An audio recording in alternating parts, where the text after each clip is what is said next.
बिस्मिल्लाहिर्रहमानिर्रहीम। अस्सलामुअलैकुम। चेहरे की उम्र कम करें।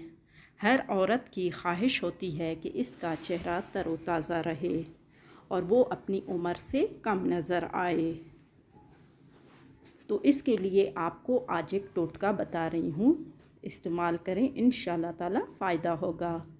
दूध 1 खाने का चम्मच, चावल 3 खाने के चम्मच, शहद 1 खाने का चम्मच। चावलों को उबाल लें, उसका पानी अलग करके उसमें दूध और शहद मिला लें, यानी ये दोनों चीज़ें मिला लें और पेस्ट बनाकर चेहरे पर लगा लें।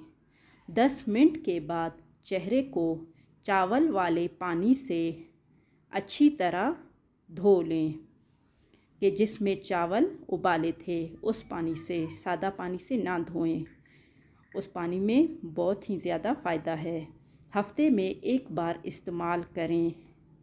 इंशाअल्लाह ताला जिल्द तरोताज़ा और उम्र के लिहाज से 10 साल कम नज़र आएगी।